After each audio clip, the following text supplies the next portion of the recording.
때문에 보고를 받는 것으로 그렇게 되어 있습니다.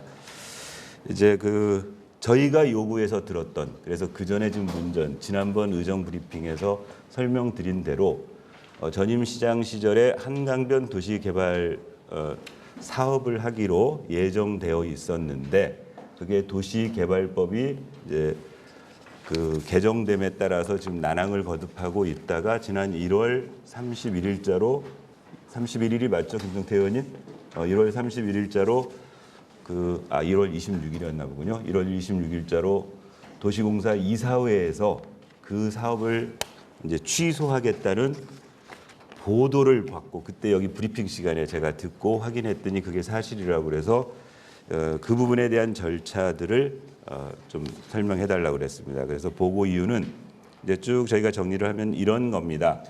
그날 보고받은 내용을 좀 정리해서 설명드리면 2021년 2월 24일 구리도시공사가 민간사업자와 공동사업협약을, 그러니까 2021년에 그 공동사업자하고 민간협약을 체결해서 추진하던 구리시 한강변 도시개발사업, 이게 2022년 6월 22일 도시개발법 개정 시행으로 민간사업자 지위가 상실되어서 중단된 상태이다. 그래서 토평동 일원의 민선 8기 공약 사업인, 이게 이제 시에서 보고한 내용입니다. 토평동 스마트 그린시티 건설 사업을 시에서 추진할 수 있는 여건을 마련하기 위해 2023년 1월 26일 2023년 제1회 구리도시공사 이사회에서 가칭 구리시 한강변 도시개발 사업 협약 해지안이 의결되어 이 추진 현황을 의회가 요구해서 보고 드리려고 왔다. 이게 이제 그날 보고 내용이었어요. 개략적인 내용을 다시 한번 설명드리면 이렇게 설명합니다. 그 사업명은 가칭 구리시 한강변 도시개발 사업이었고요. 이게 전임 민선 7기 안승남 시장 시절에 입안되어서 이제 추진되던 사업입니다. 구리시 토평동 465-21번지 1원에 총 면적 약 우리 그냥 평수로 쉽게 하면 45만 4천 평, 50만 평이 조금 안 되는 부지에 그린벨트를 해제해서 단계별 사업을 추진하는데 1단계는 한 22만 평을, 2단계는 23만 평 정도를 하겠다. 사업 기간은 당초 2020년부터 2030년까지 예정되어 있는데, 개발 방식은 도시개발법 제21조에 따라 수용 또는 사용 방식을 하고, 사업 방식은 도시개발법 제11조 제1항 제11호의 민간 공동사업으로 추진한다. 이게 당초 사업의 개요였고, 추정사업비는 1단계에만 총 2조 1,500억 정도가 들어가는 사업이었습니다.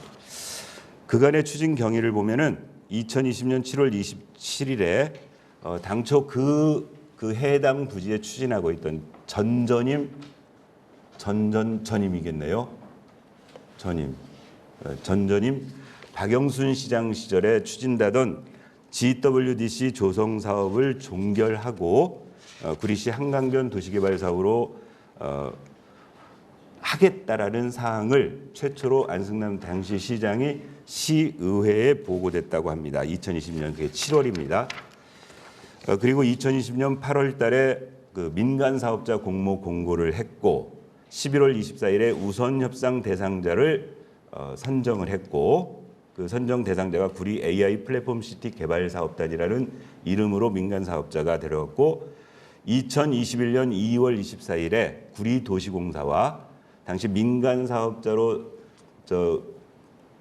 확정된 한국산업은행 컨소시엄과 공동사업협약을 체결했고, 12월 24일 그리고 나서 이제 그랬는데 2021년 12월 21일에 도시개발법이 개정되었습니다. 그 인근한 남양주시 을에 있는 우리 조응천 의원이 대표 발의해서 그 법에 의하면 최초 도시개발구역 지정부터 이 도시개발법을 적용하라고 법이 되어 있었고, 이 법에 의하면은 그동안 그 전에 협약했던 것들이 무효화될 위기에 처해 있었고요. 그런데 다만 시행령은 그로부터 6개월 후에 시행되니까 이게 2022년 6월 22일부터 시행될 그런 시행령에 따라서 달라지는 그런 6개월 후에 발효되는 걸로 지금 되어 있어서, 그래서 그런데 이제 일단 24일 날 그 법이 개정된 그다음 2021년 12월 24일에 시의회에 그 특수목적법인 SPC 출자 동의안을 의결받았습니다. 그러니까 구리도시공사와 민간 사업자가 민간 합동 사업을 하는데 구리시에서 시의회에서 그 구리도시공사가 그렇게 민간 사업자에게 출자할 수 있도록 의결해줬고요. 이제 그러고 나서 이 사업이 도시개발법 때문에 더 이상 진척을 못하고 있어서 2022년 6월 22일부터 일단 국토교통부로부터 경기도에 질의도 해보고요. 그래서 실제로 6월 22일부터는 사업 중단되고 있어서 이제 그 와중에 시장이 바뀌고 우리 구대의회가 돼서 구대의회 7월 26일 날 작년 2022년 7월 26일 날 그 구리시 한강변 도시개발 사업 추진 현황을 의회에 와서 보고한 바가 있었습니다. 그리고 나서 10월 달과 11월에 걸쳐서 사업협약 해지 관련해서 민간 사업자에게 의견 조언을 했고 두 번에 걸쳐서 그다음에 법률 자문도 받았고 이렇게 사업협약 해지를 했을 때 어떤 문제가 있는지 또 지방의회에서 의견을 받아야 되는지 안 받아야 되는지 행정안전부에 질의를 해서 회신도 받았고 그다음에 그 일대 토지주들로부터 건의사항 접수도 하고 이런 것들을 종합적 판단해서 1월 26일 날 공동사업협약 해지를 의결했다고 보고되었습니다. 그리고 1월 31일에 도시공사에서 시로 이런 이사회 의결사항을 통보를 했다. 이게 도시공사의 보고사항이었습니다. 향후 계획은 일단 이사회 의결은 끝났는데 일단 여러 가지 파생될 문제라든가 이런 것들을 최종 검토 후에 그다음에 공동사업협약을 해지를 통보할 것이고 그 민간 사업자에게 이제 그러고 나면 이제 이후의 사업에 대해서 도시개발공사에서 그다음에 우리 도시개발과에서 뭐라고 했냐면은 안정적인 사업 추진을 위해 공공사업자 GH나 LH와 협의를 진행하겠다 이렇게 보고를 했었습니다. 일단 주례회의에서 저희들이 얘기한 내용들은 첫째는 일단 이와 같은 보고 사항에 대해서 사실 한 건 한 건에 대해서 일단 여러 가지를 확인을 했었습니다. 아까 조회 문제.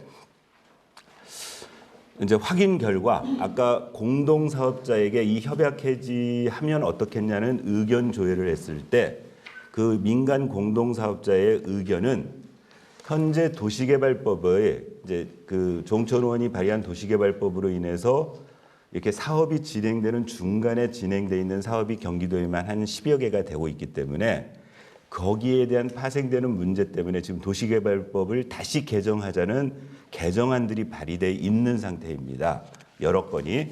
그래서 공동사업자는 이렇게 발의된 도시개발법이 어떻게 추진되는가 결과를 보고 뭐 협약을 해지할지 사업을 계속 추진하자 할지 이런 결정하자는 그런 의견을 보내왔다고 저희들한테 보고를 했고요.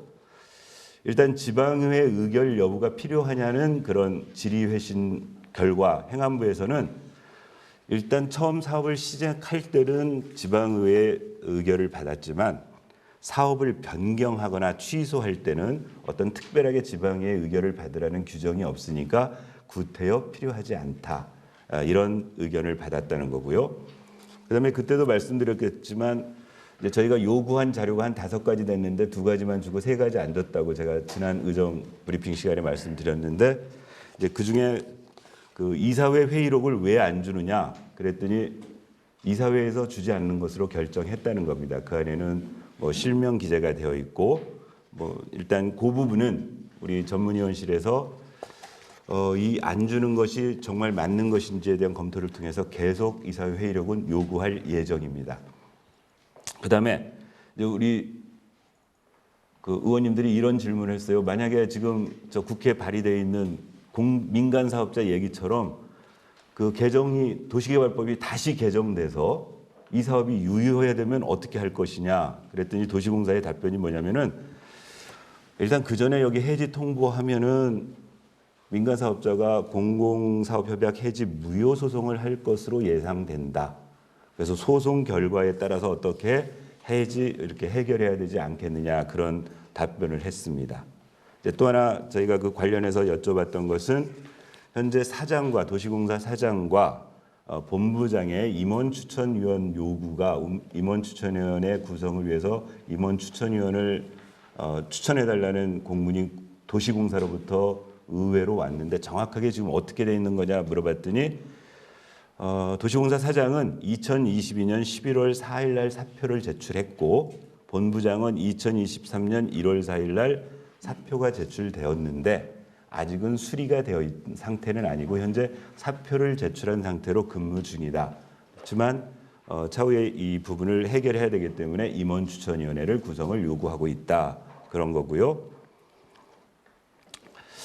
그다음에 이제 도시공사에 현재 사업 수입이 없습니다. 그러니까 이제 도시공사가 그 개발 사업 부분이 있고 하나가 그 시설관리공단적 기능이 있는데 현재 그 관리공단적 기능은 현재 하고 있죠. 주차장 관리를 한다거나 시설들 관리를 하고 있는데 실제 이런 개발 사업을 통해서 도시공사를 유지하기 위해서 조직 확대를 한 건데 그래서 수입이 없는데 지금 어떻게 하고 있냐 그랬더니 이제 관리 대행 수수료, 그러니까 우리 주차장이라든가 이런 관리 대행 수수료를 말하자면 그 뭐라고 합니까? 선불로 받는답니다. 1년치 거를 먼저 받아서 지금 그걸 쓰고 인건비를 지급하고 있는데 2023년 5월 말쯤에는 예산이 소진될 것으로 보인다. 그럼 어떻게 할 거냐?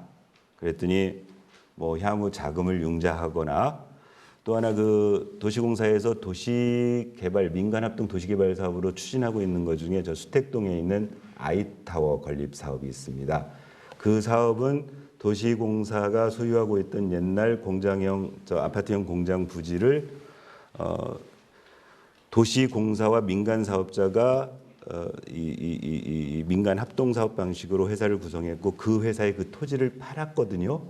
팔아서 현재 계약금은 들어와 있고 정상적이라면 중도금이 이미 들어왔어야 되는데 이후에 이 사업 진척이 안 하고 있는 상태에서 중도금이 지금 안 들어오고 있는 상태인데 아이타워 토지 대금이 중도금이 들어오면 그거는 충당이 가능하다. 그런 답변을 들었습니다.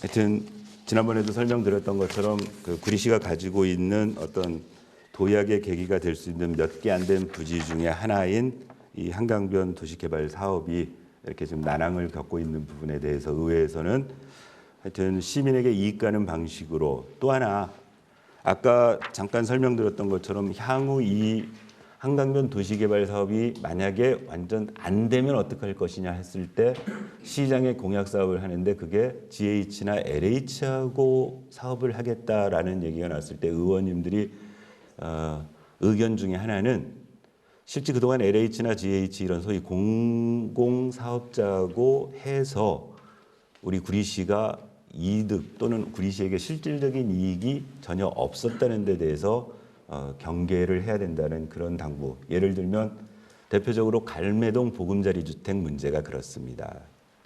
저 이명박 정부 시절에 소위 반값 아파트 공급한다고 우리 구리시의 갈매동 땅을 수용해서 LH에서 갈매동 그 보금자리 주택 보급을 했는데 싼 값에 분양해서 저기 해놓고 나서는 여러 기반 시설 하나도 안 돼 있어. 지금 입주한 지 거의 7년 가까이 되는데 이제 시비로 동사무소 지어야 되고 문화체육센터 지어야 되고 이런 방식의 그러니까 공공사업자하고 해서 정말 우리 구리시의 이득이 될 수 있겠느냐에 대한 심대한 어떤 그런 조심할 필요가 있다라는 그런 의견을 의회에서는 제시한 바가 있습니다. 이게 지난 2월 14일자 주례회의에서 설명한 안건이었고요. 어제 주례회의에서는 총 4가지에 관한 설명을 들었습니다. 이제 첫 번째는 저희 보도자료로 드린 두 번째 그 입장문과 관련된 우리 구리대교 명명 사업과 관련된 부분인데 그건 제가 별도로 설명을 드리고 이제 두 번째, 세 번째, 네 번째가 세 건의 안건이 집행부로부터 설명된 안건입니다. 첫 번째가 구리시 저소득 주민의 생활안정 지원조례 일부 개정 조례안 해가지고 설명된 내용이 있습니다. 현재 구리시 저소득 주민의 생활안정 지원 조례가 구리시에 존재하고 이 조례에 입각해서 우리 생활이 어려우신 분들에게 각종 지원을 하고 있었는데요. 이 조례 개정을 통해서 집행부에서 뭘 하겠다고 조례 개정을 하겠다고 얘기를 하냐면은 취약한 환경에 거주하는 저소득층에게 청소, 방역, 집수리 지원 등 주거 환경 개선 사업을 하겠다는 이유가 하나 있었고요. 또 하나가 저소득층 학생에게 스마트 기기를 제공하여 교육 격차를 해소하여 동등한 교육 기회를 제공, 차별이 없는 교육 복지를 실현하고자 한다. 이래서 조례를 개정한다고 했습니다. 근데 오늘 이미 어제 구리시 의회에 들어와서 설명을 하고 구리시의회에서 여러 가지 의견을 줬는데 주례회의 하면서 아마 바로 보도자료를 해당 부서에서 돌리신 모양이에요. 우리 관내 저소득층 아이들에게 태블릿 PC를 지급해서 격차를 해소하겠다. 아마 이미 보도를 하고 일부 언론에서는 구리시의 따뜻한 행정 해가지고 지극히 되게 저기 했는데요. 어제 의회에서는 여러 가지 의견이 있었습니다. 핵심 내용이 뭐였냐면요. 저소득층 학생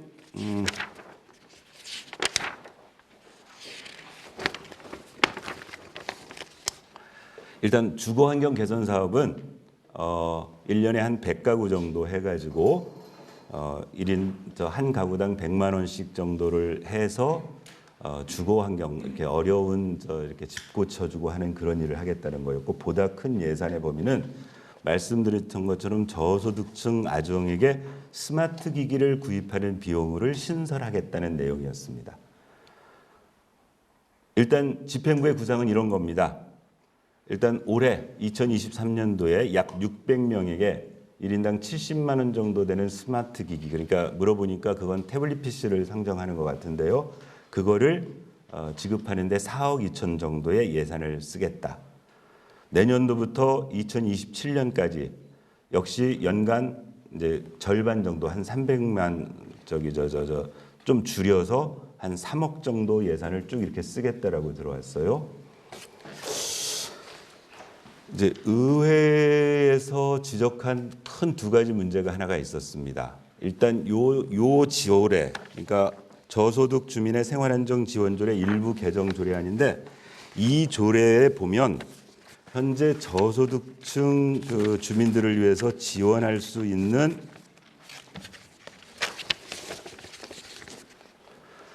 항목들이 이미 다 명시되어 있습니다. 첫째, 생계비. 두 번째, 의료비. 세 번째, 긴급 구호 및 긴급 복지비. 네 번째, 월동 및 폭염 대책비. 다섯 번째, 교육 관련 경비. 여섯 번째, 해산 장제비. 일곱 번째, 명절, 연말, 의문금품. 요 7호까지의 조항에 의거해서 복지 파트에 있는 각 사업마다에 지금 저소득층에게 여러 가지 지원을 하고 있는 겁니다. 그리고 8호에 보면 뭐가 있냐면 8. 그 밖에 지원 대상자의 위기 상황 극복 및 생활 안정을 위하여 시장이 필요하다고 인정되는 사항. 즉 위에 1호서부터 7호까지 명기된 조건 외에도 시장이 긴급하게 필요하다고 인정되면 지원하라고 이미 조례에 규정이 되어져 있어요. 그런데 이 저소득 아동에게 스마트 기기 지금 600명에게 스마트 기기를 제공하려는 가장 큰 이유가 뭐냐 그랬더니 집행부에서 이렇게 설명을 해요. 코로나 시기에 비대면 수업을 했는데 저소득층 아이들이 태블릿 PC가 없어서 실제로 그 온라인 줌 수업을 하는데 여러 가지 어려움이 있어서 이걸 고치려고 한다. 의회 의견은 뭐였냐면요. 그러면 그때 지급을 했어야지. 왜?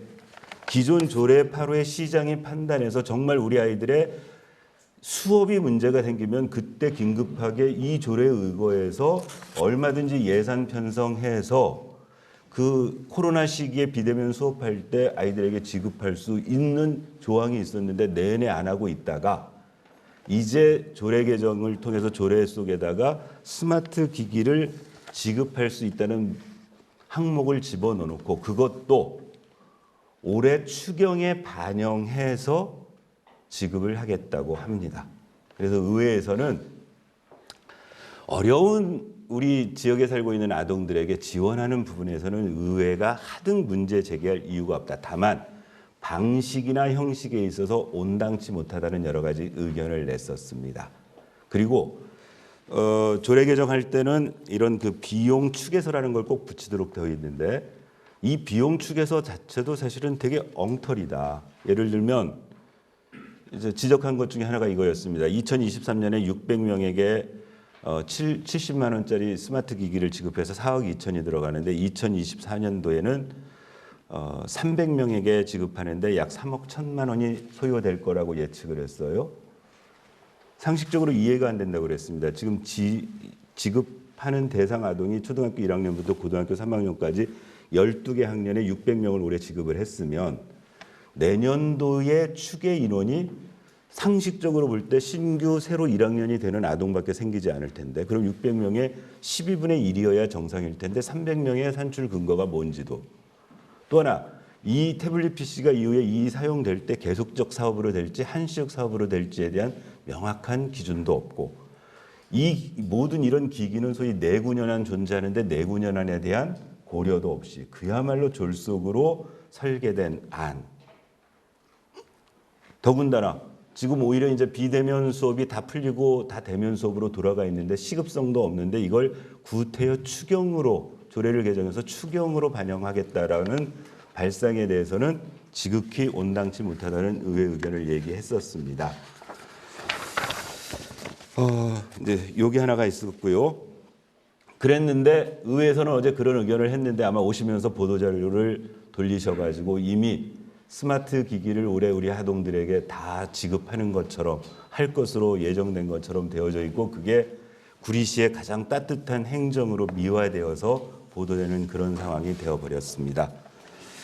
또 하나 비슷한 맥락의 조례가 또 하나 이번에는 개정 조례가 아니고 제정 조례를 하겠다고 조례를 제정하겠다고 설명된 안건이 하나 올라왔습니다. 그게 그 보도자료에 준 구리시 입학준비금 지원 조례안입니다. 집행부에서는 새로 조례를 만들어서 우리 초등학교, 중학교, 고등학교 1학년에 들어가는 학생들에게 1인당 10만 원씩 입학 준비금을 지급하겠다. 그러기 위해서 근거 조례가 필요하니까 조례를 제정하겠다고 가지고 왔었습니다. 이 역시도 의원님들이 몇 가지 의문을 제기했습니다. 현재 구리시에는 중고등학생들은 입학할 때 교복 시에서 지원해주고 체육복 시에서 지원해주고 있습니다. 다만 초등학생은 교복이나 체육복이 따로 없어서 지원이 없었어요. 그런데 시에 가지고 온 이 조례는 초, 중, 고 전부 각각의 10만 원씩을 일괄해서 지원하겠다라고 조례를 가지고 왔습니다.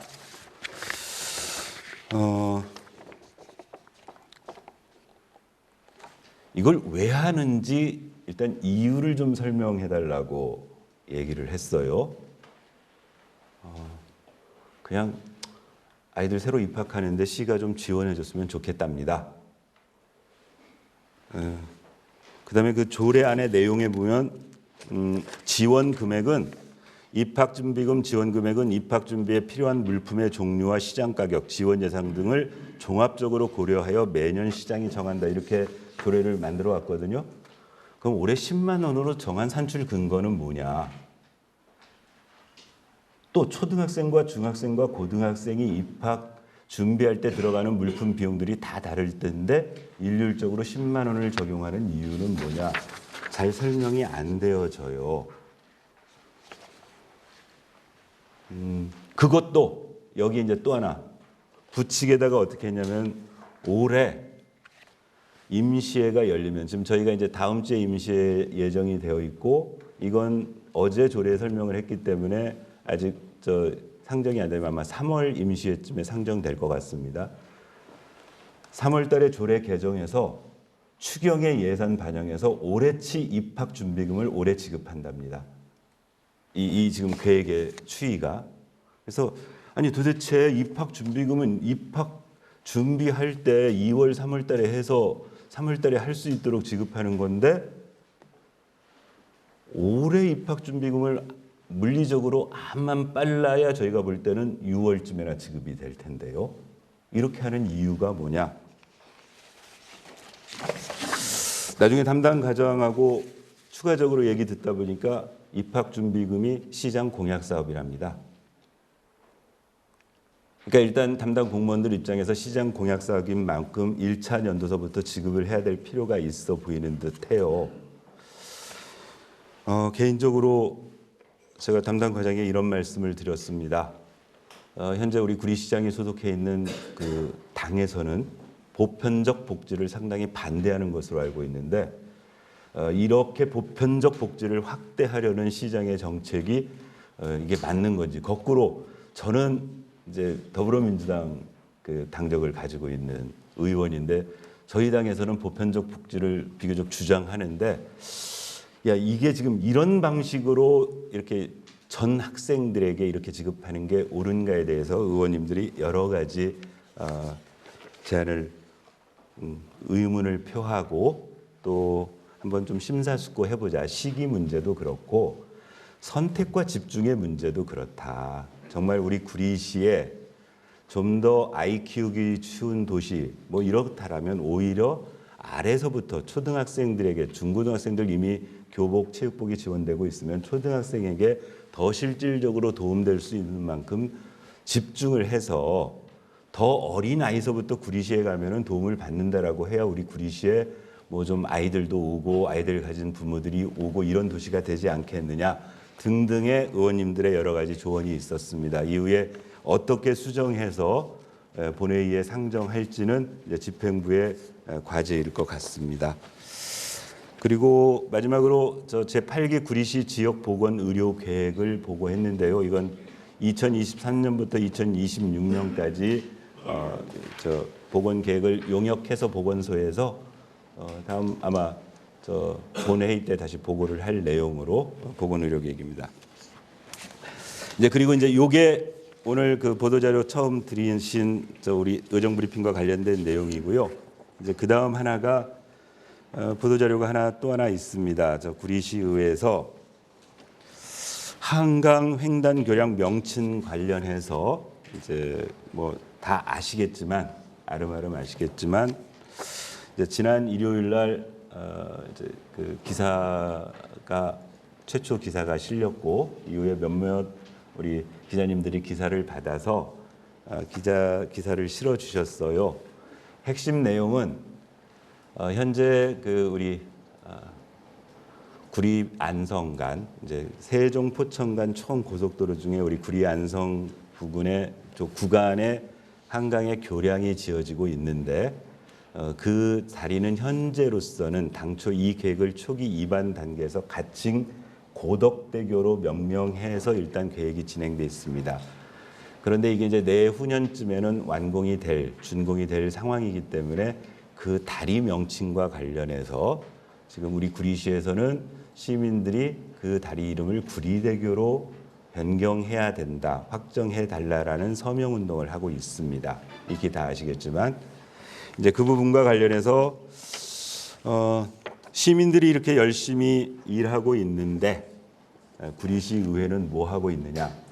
더군다나 지난주에 인근한 그 구리 그 다리가 걸쳐가는 강동구 고덕동이 소속되어 있는 강동구 의회에서는 그 다리를 고덕대교로 해달라는 거리안 채택을 했는데 의회는 뭐 하고 있느냐라는 질책, 그리고 특히나 저기 시장과 같은 여당 의원들은 뭐 하고 있느냐, 이제 이런 질책의 기사가 실렸습니다. 저는 그 기사를 이제 모르고 있다가 다른 기자분이 구리시의 입장이 뭐냐는 전화를 받고, 그래서 그 기자분이 보내준 링크를 보고 이제 그 원 기사를 읽게 되었어요. 그래서 저희 의원님들 단톡방에 그 기사를 같이 공유하고, 그 일요일 일입니다. 공유하고 월요일자에 와서 일단 이제 이 부분에 대한 우리들 뭐 입장이라든가 향후에 이런 것들을 좀 점검해야 되겠다 싶어서 1차적으로 제가 한 일은 현재 그 공사를 담당하고 있는 게 우리 도시개발사업단의 균형개발과에서 그 업무를 담당하고 있습니다. 그래서 그 균형개발과로 하여금 현재 세종포천선 안성구리 고속도로 사업 한강 횡단 교량에 대해서 저희가 작년 2차 정리의 기간에 현장 확인 그 현장 사무소에 가가지고 요것 관련한 여러 가지 보고도 받고 의회에서 의견도 제시했는데 그 이후에 어떻게 진척되고 있는지 일단 보고를 먼저 듣자. 그래서 어제 보고를 들었습니다. 어제 그 보고 받은 내용은 다시 요약을 좀 해드리겠습니다. 그냥 편안하게. 일단 사업 개요는 2026년 12월부터 2024년 6월까지입니다. 이게 이제 안성 구리에서부터 안성까지 구간인 거죠. 이미 구리포천은 개통됐고 현재 2차 사업으로 구리에서 안성까지 사업을 하는 거고 이제 안성에서 세종까지 사업이 이루어져야 완결돼서 총 세종 포천 간 그 이렇게 횡단 도로가 완결되는 건데 이 안성 구리 간 사업은 2016년 12월부터 2024년 6월까지 기간이고 현재 사업 위치는 남구리 IC 우리 강북도로에 접해 있는 그 남구리 IC에서 강 너머에 있는 강동 IC 구간에 교량을 놓겠다는 겁니다. 사업 규모가 2.04km 6차로로 구성되어지고 총 사업비가 3,710억 원이고 발주처는 이건 도로공사에서 하는 국가고속도로 사업입니다. 그래서 발주처 도로공사고요. 시공사는 현대건설에서 시공을 하고 있습니다. 이 사업의 그간 추진 현황을 보면은요. 2016년 8월에 일단 도로구역 결정 관련해서 일단 노선에 대해서 확보를 했고 뭐 그다음에 2000하고 그러다가 2020년에 이따 다시 한번 설명해 드리겠지만 첨부해 주신 것처럼 당시 구리시의회 8대 구리시의회에서 본회의 의결로 건의문을 선택을 했습니다. 그 다리는 구리대교로 이름을 지어야 된다라는 구리시의회가 선제적으로 이미 해서 국토부와 경기도와 강동구와 한국도로공사에 발송을 한 바 있고요. 그다음에 2020년 12월에 일단 그 시민들을 대상으로 당시 시에서 한강 횡단 이 교량을 어떤 이름으로 하면 좋겠냐라는 그런 시민 선호도 조사를 통해서 구리대교가 맞다라고 이건 우리 구리시에서 한 일입니다. 그래서 일단 2021년 1월에 당시 집행부에서 구리대교로 명명해야 된다는 건의를 국토교통부와 한국도로공사에 회신한 바 있다는 겁니다. 그리고 그해 12월에 도로공사로부터 앞으로 이 지명을 어떻게 짓겠다라는 계획을 회신받았는데 그 계획에 의하면 2022년 12월경에 지자체 의견 수렴 및 협의를 하도록 하겠다. 그리고 작년 8월에 한국도로공사 사업단장이 구리시 방문할 때 역시 구리대교로 지어야 된다는 그런 협조 요구를 한 바 있고요. 그리고 이제 저희가 2차 정례 때, 그러니까 그게 2022년 11월 28일입니다. 구리시의회 제2차 정례회 때 현장을 방문해서 지금 구리대교 놓고 있는 현장을 방문해서 그간의 추진 사업 등등을 설명 듣고 당시에 배석한 도시개발사업단장 그리고 균형개발과장 등 그리고 현장에 있는 그 우리 도로공사 그 담당자들에게 일단 이게 구리대교로 명명되어야 될 뭐 타당성에 대해서 의원님들이 의견을 개진한 바 있고 심지어 그 자리에서 시민들의 의견을 모으기 위해서 서명운동이라도 해야 되는 거 아니냐 이런 의견을 제시한 바 있습니다. 그리고 나서 12월 12일부터 우리 구리대교 그 한강 횡단 교량에 대해서 구리대교 명명을 쟁취하자는 우리 시민운동 본부가 구성되어져서 범시민 서명운동이 실시되어서 현재 약 4만 명의 서명을 받고 있습니다. 당시에 이게 참 조심스러운데요. 그 보도에 보면은 구리시와 시민단체가 마치 이렇게 이제 서명운동을 하는 것처럼 하는데 구리시가 서명운동을 하면 안 되는 거잖아요. 이건 시민들이 하시는 거고 그 시민들 대부분이 이쪽 우리 뭐 재개발 사업을 추진하고 계시는 분들 또는 기존에 시민운동을 하셨던 분들 등등이 결합해서 이 지금 서명운동을 전개하고 있고 서명운동을 전개하는 첫날 구리시의회를 방문해서 의장 포함해서 의원들의 서명을 받아가셨고 시에서도 이분들이 하는 일에 대해서 사실은 일정 부분 협조는 하고 있는 상황입니다. 왜냐하면은 현재 그분들이 지금 서명을 받고 있는 공간이 우리 구리시청 1층 대강당 앞에서도 받고 있고, 저 장자호수공원에서도 받고 있고, 돌다리 사거리에서도 받고 있고, 갈매동에서도 받고 있어요. 그런데 거기에 그 서명운동을 받기 위한 이런 그 텐트요, 이게 파라오 텐트라고 합니까? 그런 걸 치고 있는데, 엄밀하게 말하면 불법 시설물이긴 하지만 공공의 목적으로 하고 있어서 시에서도 철거를 안 하고 있는 상황이고, 또 시민들의 동참을 요구하는 현수막을 부착하고 있는 것도 암묵적으로 저희들이 그냥 묵시하고 있습니다. 그리고 1월 23일에 공무원 노동조합에서도 서명부를 전달해서 시장에게 전달한 바 있고, 그랬는데 이제 2월 13일 날 강동구 의회에서 촉구 결의문을 채택을 했었고, 이제 그게 기반이 되어져서 엊그제 그런 기사가 나왔습니다. 그래서 앞으로 저희가 어떻게 할 것이냐, 일단 보고를 받고 집행부가 이런 말씀을 드렸습니다. 그럼 향후 어떻게 이게 진행되냐?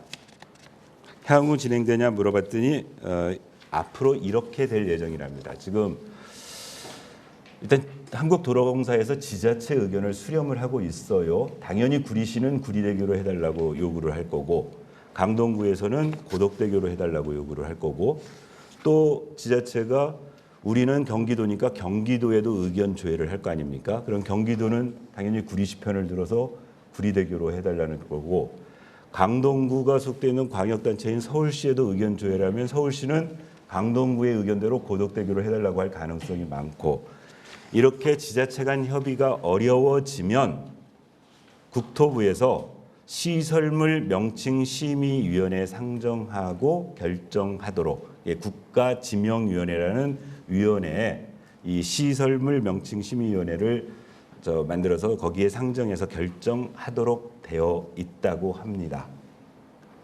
그래서 시에서는 일단 상정되면 이 위원회, 그 국가지명위원회 왜 이 다리가 구리대교여야 하는지에 대한 여러 가지 근거들을 지금 충분히 준비하고 있고, 그 시기에 우리 시민들이 받은 서명부를 10만 부가 됐던 10만 명이 됐건 하여튼 최대한 많이 서명되는 대로 해서 구리 시민의 단합된 의지를 보여서 그걸 구리대교로 명명하겠다.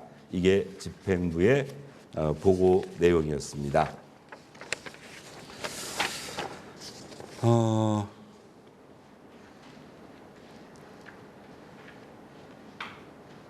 아시겠지만 왜 한강 횡단교량 명칭이 구리시가 되어야 되는지, 구리대교가 되어야 되는지 이제 몇 가지 근거를 시에서도 준비하고 있고 저희 의회에서도 얘기하고 있는 게, 일단은 위치입니다. 지금 한강을 횡단하고 있지만 그 다리가 횡단하고 있는 구간 중에 87%가 구리시 구간이고 나머지 13%가 서울시 강동구 구간이에요. 그럼 당연히 구간이 많은 쪽이 우선권을 가지는 게 합리적이다. 이제 두 번째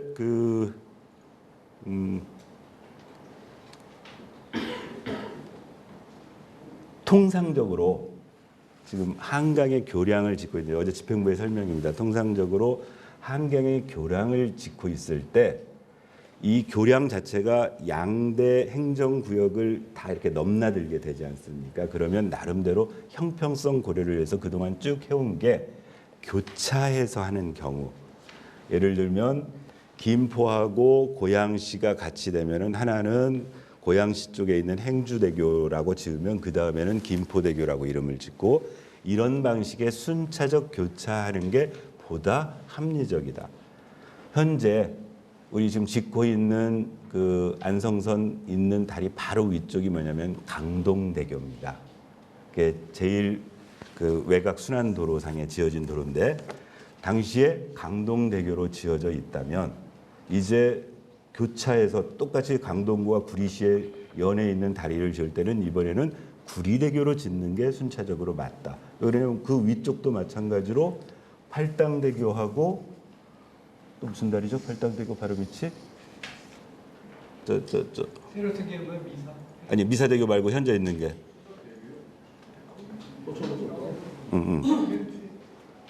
예, 예. 그렇죠. 팔당대교, 미사대교 같은 경우에도 지금 미사대교로 이름 짓는 가칭 명칭 준 게 팔당은 남양주시고 미사는 하남이고 이런 방식이라면 당연히 이 교차하는 것이 이게 순리적이다. 또 하나는요.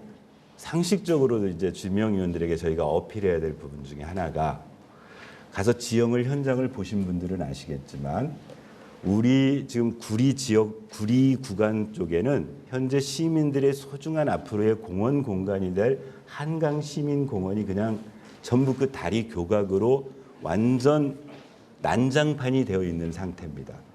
하지만 그 다리가 건너간 저 강동구 고덕동 쪽은 한강 둔치 자체가 없이 그냥 바로 저 올림픽대로 그쪽으로 바로 붙어서 넘어가는 것. 그러면 적어도 구리 시민이 즐길 공간인 이 한강 시민공원을 이렇게 난장판으로 만들어 놓은 보상적 차원에서라도 이건 구리대교가 맞다. 이게 이제 우리 구리가 주장할 그런 논리들인데요. 집행부와 협의를 했습니다.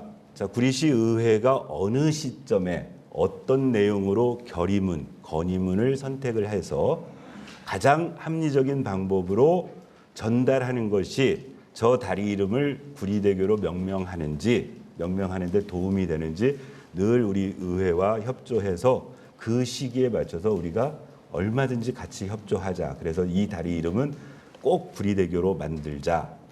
이런 등등의 저희가 준비를 했었고 그래서 그 보도자료에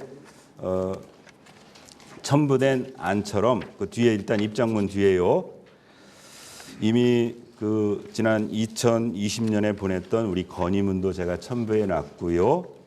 그다음에 더군다나 지난번 아까 우리 1차 작년 정례, 2차 정례 시기에 그렇게 현장 갔다 와서 우리 김성태 아까 잠깐 왔다 가셨는데 우리 김성태 의원께서 시장에게 시정 질문을 하면서 이 문제도 그래서 심지어 저희는 어디까지 가서 얘기를 했었냐면 현장에서는 우리 구리 구간이 87%나 되는 그 다리 앞으로 구리대교로 명명될 그 다리에 경관 조명에 대해서도 시공하는 그 도로공사나 시공사에서 좀 신경을 써야 된다. 다리 미관 자체가 도시 미관의 상당 부분을 차지하고 있는데 야간의 경관 조명에 대해서도 지금 있는 계획이 어떤 건지 반영하라. 그래서 그 부분을 김성태 의원이 시정 질문하면서 우리 의회 의견도 지금 발의한 그런 제가 저기까지 했습니다. 그래서 어제 긴급하게 오전 중에 의원님들과 그 보고를 받고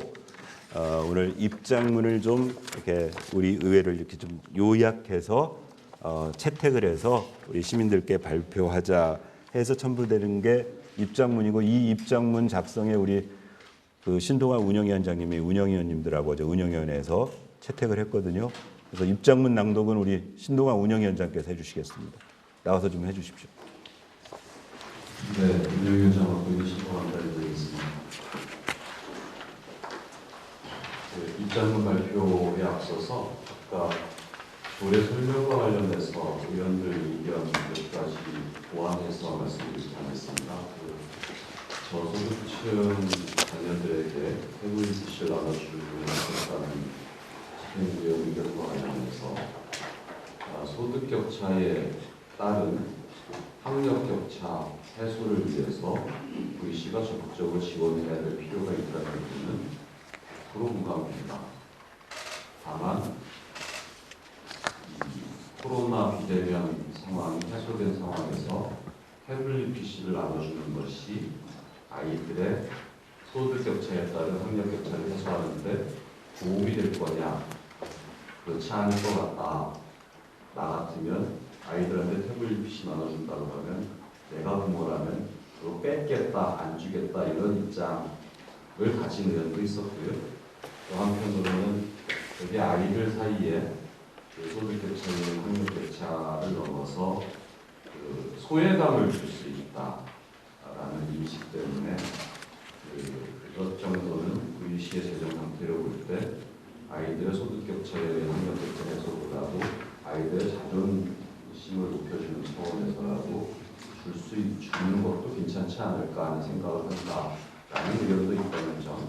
하지만 공통적으로는 소득 격차가 학력 격차로까지 이어지면 안 된다. 그래서 브리시와 의회가 그런 부분에 대해서 적극적으로 지원해야 될 필요가 있다는 부분에 대해서는 100% 공감한다는 말씀을 우선 보충해서 설명드리겠습니다. 그리고 구리대교 명령과 관련해서는 저희가 지금 말씀드리는 것이 해명이나 변명처럼 들리지 않았으면 좋겠습니다. 그동안 저희 이런 것도 했습니다. 구차하게 말씀드리는 것보다는 구리대교로 명칭이 확정될 때까지 우리 시의회가 더욱더 열심히 노력하겠습니다. 여러분 이런 입장이라는 점을 먼저 말씀을 드리고요. 앞으로도 언론 여러분들께서 구리대교로 명명될 수 있는 방법과 관련해서 지혜가 있다면 언제든지 이런 보도처럼 보도라든가 사전 협의를 통해서 지혜를 알려주시면 저희 의회에서도 집행부와 적극적으로 협의해서 당연히 명명돼야 될 구리대교 명칭이 확정될 때까지 최선을 다해서 힘을 쏟겠다는 입장을 오늘 표명한다고 그렇게 너그럽게 이해해 주셨으면 좋겠습니다. 그러면 준비된 입장문을 발표해 드리겠습니다. 입장문 세종 부천선 구리안성고속도로 한강 명칭 관련 20만 구리 시민은 자발적으로 구리대교 명명 서명운동을 펼치고 있고 구리시의회 의원들은 다각적으로 구리대교 명명을 위하여 발벗고 뛰고 있는 상황 속에서 2023년 2월 19일자 모 일보에 20만 구리 시민 꿀났다. 구리시의회 뭐 하시나요? 구리대교 명명 빚진 나물나라라는 보도에 대하여 구리시의회의 입장을 밝히고자 합니다. 2016년 12월에 착수하여 2024년 6월 완공 예정인 세종 부천고속도로 구리 안성 구간 건설 공사 중 현재 구리시 토평동에서 서울특별시 강동구 고덕동을 잇는 약 2km의 한강 횡단교량의 명칭을 두고 구리시와 강동구 양지자체가 첨예하게 대립하고 있는 실정입니다. 따라서 구리시 의회에서는 이미 2020년 11월 5일 구리 안성간 고속도로 건립 한강 횡단교량 명칭 관련 건의문을 구리시장, 강동구청장, 경기도지사, 국토교통부 장관에게 송부하여 의회 견해를 분명히 밝힌 바 있습니다. 2022년 11월 28일 구리시의회 제319회 제2차 정례회 시 공사 현장을 방문하여 공사 관계자 등에게 구리대교 명령의 공식성을 설명하고 협조를 요청하였습니다. 또한 한강 횡단교량의 경관 조명을 한강과 잘 어울리도록 설계하여 구리시 명소로 만들어줄 것을 요구한 바 있습니다. 앞으로도 구리시의회에서는 세종부천 안성구리 고속도로에 설치하는 한강 횡단교량의 명칭을 고속도로 운전자가 지리적 위치를 명확히 인식할 수 있도록 구리대교로 명명될 때까지 20만 구리 시민과 함께 적극적으로 노력하도록 하겠습니다. 아울러 구리시의회는 교량 명칭이 결정되는 국가지명위원회가 개최되는 시점을 고려하여 가장 최적의 시점에 20만 구리 시민과 구리시의회가 함께 교량 명칭을 구리대교로 명명할 것을 촉구하는 결의문을 채택하고 국토교통위원회 국무총리실 국가지명위원회 경기도 한국도로공사에 강력히 건의할 예정입니다. 2023년 2월 22일 구리시의회 의원 일동 이런 입장이고요. 이 입장과 관련해서 간단하게 말씀드리면 8대 의회와 9대 의회가 개수는 바뀌었지만 연속성을 갖고 있다고 생각을 했습니다. 이미 구리시의회가 결의안을 채택을 했고 또한 지금 국가지명위원회가 만들어지지 않는 상황에서 저희가 뭐 서울시에다가 구리대교 만들어달라고 명칭해달라고 할 수도 없는 상황이고 해서 이미 공교롭게도 지난주부터 저희가 아까 왔었던 김성태 의원을 중심으로 결의문 안을 초안을 가지고 있었던 시점에 공교롭게 보도가 되었다는 점도 함께 말씀을 드리겠습니다. 어쨌든 저희가 단순히 구호로 외치는 결의문이 아니라 실제적으로 결의문이 실제 국가지명위원회에 영향력을 미칠 수 있도록 적기에 결의문을 채택하도록 노력하겠습니다. 이상입니다. 예, 사실은 뭐 이 보도를 보고 반성한 것 중에 하나는 이제 구대위에 들어와서 이런 그 기자 여러분과 정례적인 이런 의정 브리핑을 하려는 가장 커다란 이유가 계속 좀 소통하고 뭔가 이렇게 협업 체계를 갖추자고 했는데 부족했구나 하는 자성을 했습니다. 예를 들면 이런 것들도 선제적으로 저희가 뭐 추진 사항도 우리 기자 여러분께 좀 밝혀드리고 또 거꾸로 우리 기자 여러분께서도 기사 쓰시기 전에 좀 저한테 이렇게 어디 진척되는지 이렇게 서로 이렇게 확인할 수 있는 그런 정도의 신뢰 관계가 아직 세워지지 않았구나 하는 그 자성을 하게 됐고 앞으로 이런 하여튼 시민이 관심 가지는 문제, 시민들의 권익과 관련된 문제 저희가 늘 살펴서 선제적으로 진척의 정도라든가 방향에 대해서 기자 여러분께 알려드리고 협조도 구해드리고 그렇게 하도록 하겠습니다. 반대로 오늘 이 자리에 함께해 주신 기자 여러분께서도 혹시라도 뭔가 좀 그 구리시 의회가 제대로 역할을 못하고 있는 부분에 대해서는 한 번쯤 더 확인해 주시고 어디까지 진척되어 있는지도 좀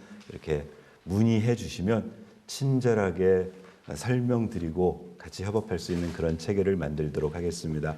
아무쪼록 이 계기를 삼아서 정말 시민들의 염원대로 한강에 세워지는 교량이 구리대교로 명명되어져서 구리의 어떤 그 도시 브랜드 가치에 좀 좋아졌으면 좋겠습니다. 저 강동대교처럼 24시간 내내 막혀가지고 악명 높은 다리가 아니고 경관이 아름답고 당일날 현장에 갔더니 그 시공사에서는 뭘 얘기를 하냐면은 저 다리가 현재 그 뭐 아시아에서 그랬나요? 세계적으로 저 전문 용어는 제가 잘 모르겠는데 세계 최장 경관 콘크리트 사장님. 네. 요 기둥과 기둥 사이가 세계에서 가장 넓은 다리랍니다. 그러니까 이제 시공사에서는 콘크리트로 만든 교장 중에 그래서 미관적인 측면 그리고 아까 우리 구리시에서 요구한 대로 하부 경관이라든가 상부 경관에 조명 같은 것들도 좀 해서 많은 도시 그 브랜드 이미지에 도움될 수 있는 방식으로 될 수 있도록 앞으로 구리시 의회도 더 같이 노력하겠습니다. 이상으로 오늘 제가 준비한 내용은 다 끝났습니다. 이제 이렇게 뭐 좀 그 관련해서 질문하실 게 있으면 또 성실히 보조적으로 좀 말씀드리고요. 그렇게 하도록 하겠습니다. 예, 우리 박경기 기자님. 오늘 그냥 하시면 브리핑 하시면서 말씀을 하실 줄 알았는데 네. 지난주에 의정연수 다녀온 것에 대해서 네. 잠깐 언급만 하셔갖고 만약에 집행부에서 네. 청사 유지하는 필수 인력만 빼놓고 2박 3일 전 직원이 연수를 간다. 네, 네. 그러면 사실 그 우리 시민들이 상당히 궁금해했을 텐데 네, 네. 사실 이제 이번 그 고리시 의회에서도 필수 인력만 빼놓고 전 직원이 1,000여 걸로 알고 있습니다. 예. 네, 거기에 대해서 좀 저는 저 브리핑과 관련된 건 그냥 제가 브리핑 잘 한 거죠? 예. 일단 연수와 관련된 거 말씀드리겠습니다.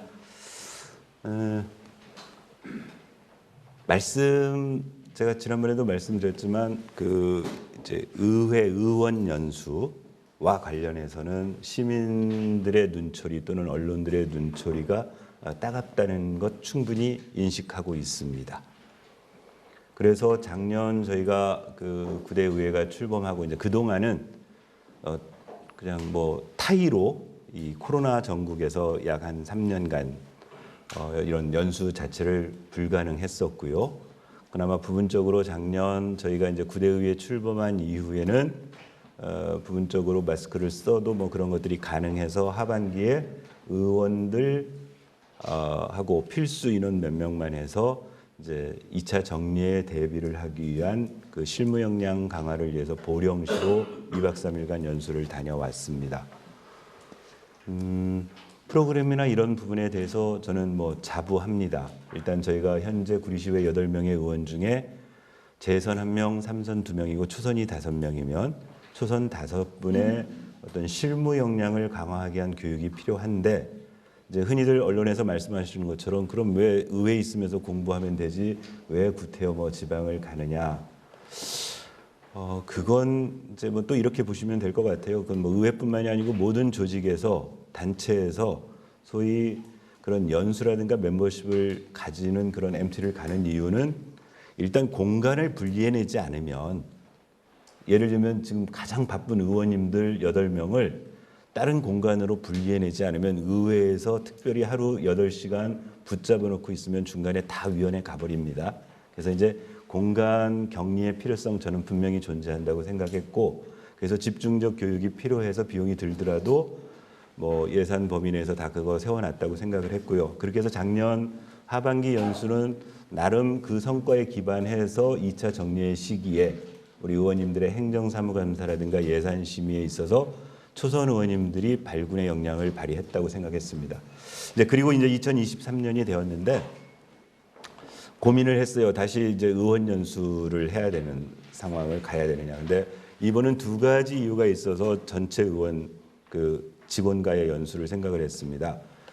하나는 뭐였냐면은 일단 의회 사무과에 근무하는 직원들 중에도 코로나 전국 이전에 근무했던 직원들보다 이후에 들어온 직원들이 더 많습니다. 그래서 우리 의회 사무과 직원들 자체도 소위 의회 자체의 의정 연수 경험들이 없는 상황이어서 심지어 이번 그 연수 계획을 입안하는 과정에 있어서 실무 주무관이나 팀장님이나 과장님도 다 연수를 실질적으로 의회 연수를 이번 기수에는 하지 못했었어요. 그래서 일단은 전체 의회가 또 하나 그래서 또 하나가 있던 게 뭐냐면 아시겠지만 작년 지방자치법 개정으로 인해서 그전처럼 의회에 근무하는 직원들이 뭐 이 시장의 전부 발령에 와가지고 여기 와서 한 2년 근무하다가 뭐 약간 좀 그 뭐 우대 받아가지고 본청으로 가가지고 이렇게 되는 게 아니고 이제는 벽이 쳐져 있거든요. 장기적으로 보면 의회 근무하는 직원들은 의회직화될 가능성이 많습니다. 그러면 의회 내에서의 자기 팀의 업무뿐만이 아니고 앞으로는 우리 의회에 있는 팀장님이 현재 의사팀장이 나중에 의정팀장도 해봐야 되고 홍보팀장도 해봐야 되고 전문위원도 해봐야 되고 이런 그 팀장 간의 순환 근무도 해야 되고 직원들 간에도 현재 의정팀에서 회계 담당하는 직원이 의사팀에 가가지고 회의 담당을 하기도 해야 되고 이제 그렇다라면 소위 직원 전체에 대한 멤버십도 필요하겠다. 그리고 새로 오신 의원님들과 더군다나 이번에 최근에 우리 2월 달에 6급 직원 3분이 본청하고 전입 전출로 바뀐 상황에서 이제 그런 종합적 판단에서 일단 격리된 공간 속에서 집중적인 시간이 필요하다. 그리고 의회 직원들도 일단 의원들과의 호흡이라든가 향후 장기적으로 3년 반 아직도 저희 구대의회 임기가 3년 반 남았는데 3년 반 동안 이 조직에서 같이 하기 위해서는 이제 그런 공간이 필요하겠다라는 판단하에 일단 결정을 했고 장소 문제도 그랬어요. 이제 그리고 또 하나 이제 비용 문제가 하나 발생을 합니다. 이제 그 생각도 사실 처음에 우리 담당 그 주무관이나 팀장하고 얘기한 바보다 있습니다. 우리가 스스로 해볼 수 있는 방법 없을까 비용을 아끼기 위해서 예를 들면 장소를 섭외하고 강사를 섭외하고 한번 시도해 보려고 했는데 불가능하다는 판단을 내렸습니다. 그래서 이제 외부 업체에 맡길 수밖에 없는 상황이고 그러다 보면 비용이 그 외부 업체 이런 그 의정 연수를 담당하고 있는 기관의 마진까지를 생각하면 뭐 연수 비용이 조금 더 늘어나는 상황이었었고요. 갔다 와서 결론은 충분한 소기의 효과를 봤다 이렇게 판단하고 있습니다. 예, 우리. 경기도 의석입니다. 대기와 관련해서 예. 최선이 아니면 차선이라고 네. 혹시 같이 사용하는 거, 그러니까 예를 들면 불이 고독대기 아니면 고독 불이대기 이런 걸 혹시 고려해 보신 적 있어요?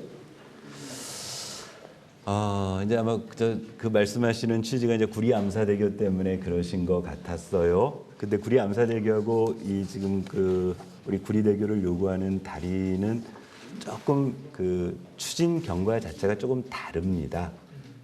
달라서 그러니까 아까 공사 주체가 달라요. 이건 그 한국도로공사가 국토기관망 도로를 만드는 고속도로로 만든 사업이에요.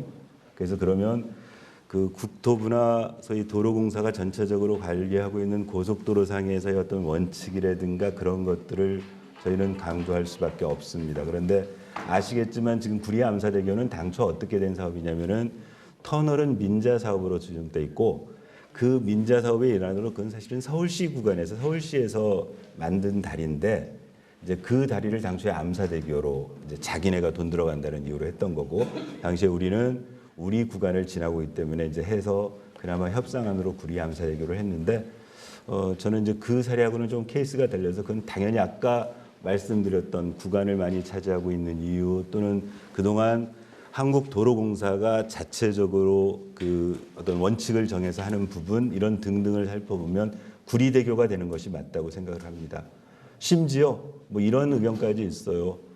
지금 고덕대교라고 지금 가칭으로 정해냈는데 어디죠? 충청도에 그 고덕대교, 고덕이 다리가 지명이 있고 그 다리도 만들어져서 오히려 그렇게 정해놓으면은 도로공사 차원에서는 혼란을 야기할 수 있는 부분까지 존재하기 때문에 구리대교로 해야 합니다.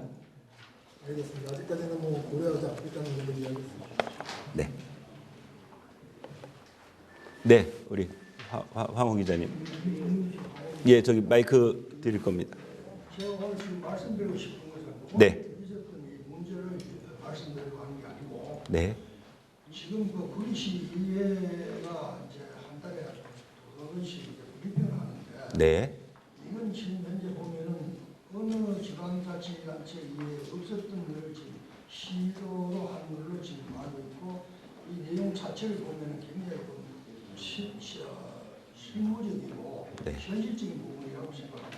예, 근데 여기에 보면은 의회 의원들의 자석이 있는 걸로 알고 있습니다. 네, 의회 의원들 예, 예, 자석이 분명히 있는 걸로 알고 있는데 네. 제가 지금 몇 번 와봤지만은 오시는 분만 보시지 항상 보지 않는데 어디 기자분들이요?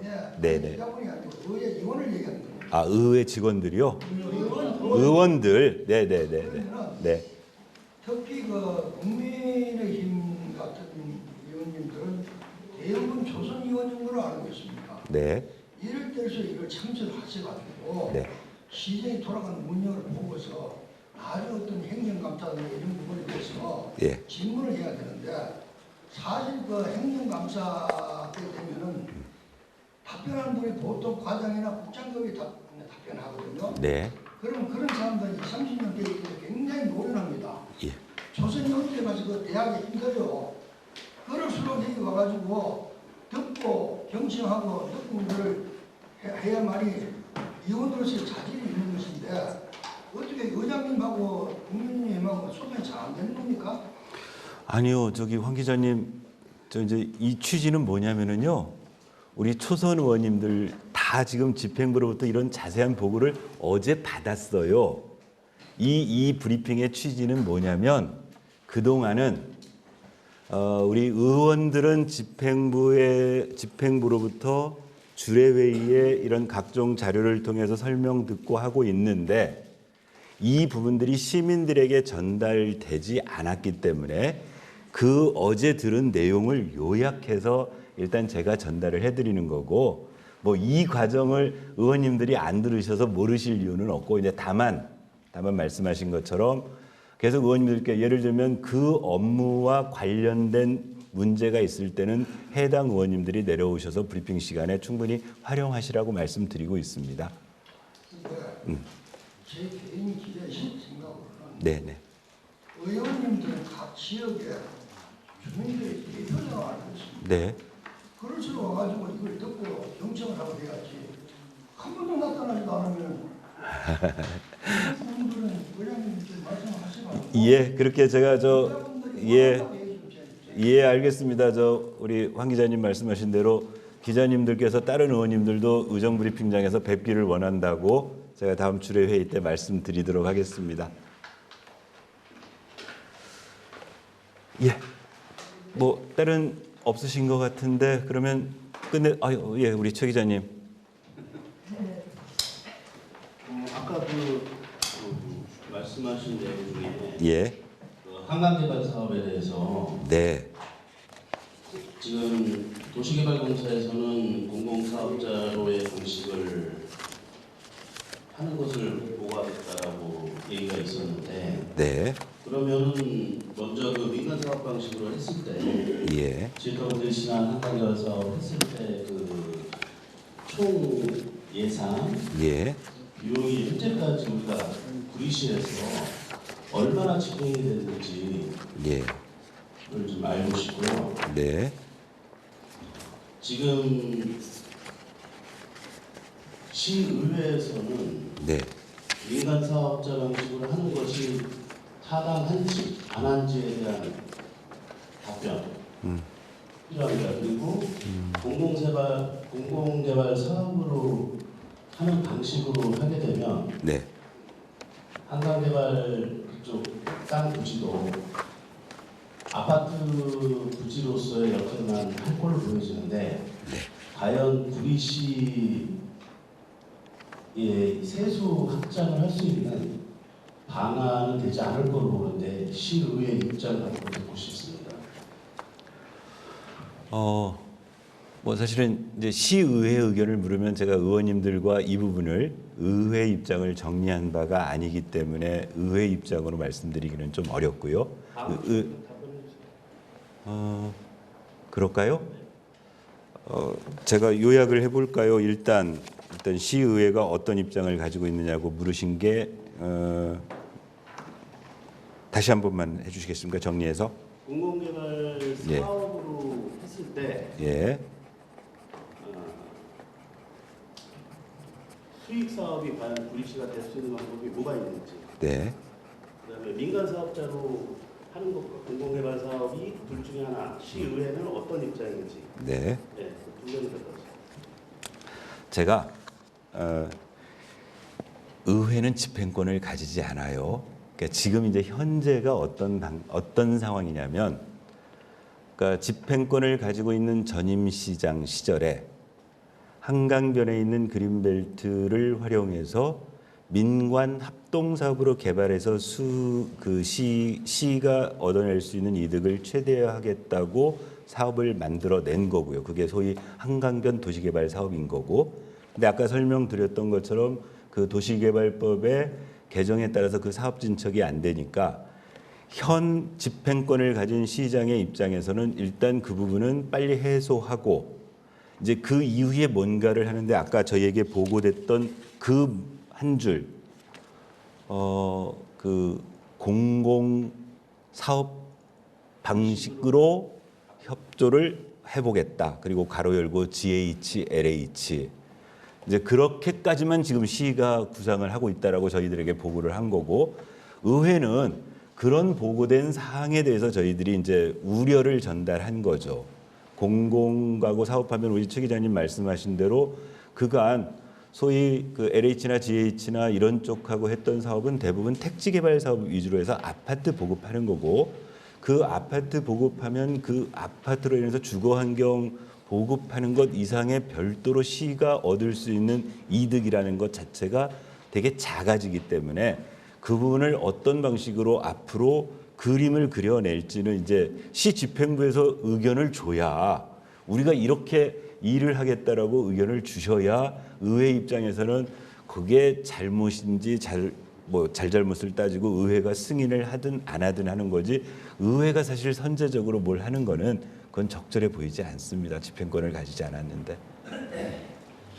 여지껏 그 민간개발 사업을 해서 네.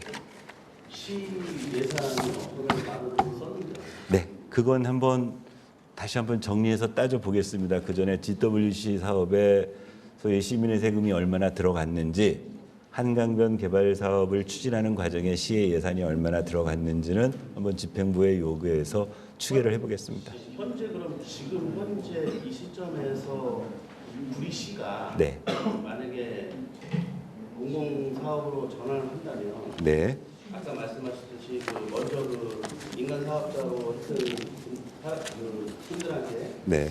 물어야 될 위약금도 어마어마한 클것 같은데, 조금 그날 설명 들은 바 시의 입장은 조금 달라요.